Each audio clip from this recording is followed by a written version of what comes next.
Welcome back. Today we're going to be speaking about Jalen Milroe. If you do enjoy the content, please consider liking and subscribing as it greatly supports the channel. It's easy to see how Jalen Milroe has acquired some real buzz about his potential. He's only 6'2", but it's a really well-built frame, and he's a serious athlete for a quarterback. Alabama loved using him on designed runs, and even on typical drop-back passing scenarios, he does change the way a defense has to set up, because if you leave any gaps, he's going to make you pay with his legs. He also has a phenomenal arm, and his pocket presence is actually okay. Because of the way he's built, he's very willing to take a hit as he's throwing. So he does hold his ground in the pocket, which I really like, and with all of this combined, the highlights obviously look phenomenal. The issue, of course, being he's incredibly raw, and I personally always seem to be a lot less bullish on these raw but talented quarterbacks. I just find it difficult to understand why we think quarterbacks who have shown no evidence of being accurate or being able to process are just going to improve into a polished starting quarterback after a few years have passed.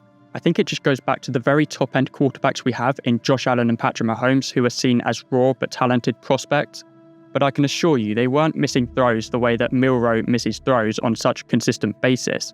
One thing to bear in mind with Jalen Milroe is that if you look at the elite quarterbacks we have in the league and the way they're built, none of them are super jacked and ripped. I mean, they'll have plenty of muscle, but it's actually kind of a flabby build. The reason for this is, as a quarterback, you want to be fluid when you're throwing the ball. If you're built like a bodybuilder, you're going to have this rigid throwing motion, and it can explain some inaccuracy. Will Levis is another example of someone who had this issue. My comparison for Jalen Milroe is a pretty easy one. It's Anthony Richardson. He's actually not as freakish of a physical specimen as Richardson, but it's this same conversation of someone being very much in need of development, but also being extremely talented. And if there's some things you can fix, then the upside is through the roof. In terms of where I would draft Milroe, I'm not looking at him before day 3. And here's why.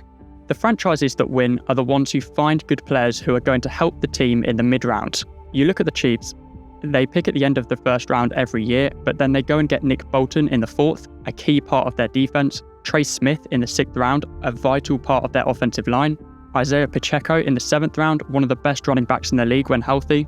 So spending one of those picks on a quarterback who I hold such little hope for in the NFL, just in case of a miracle, it doesn't make sense to me.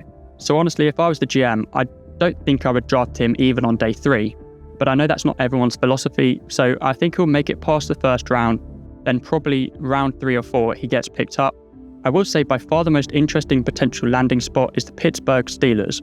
I could see it at least turning some heads if he stepped into that Arthur Smith offense.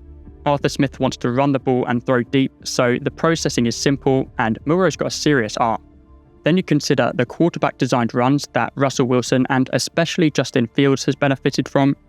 I'm not saying it would work, but it's the only team where I would really be interested to see what Milroe can achieve, because I think he has the right character to improve.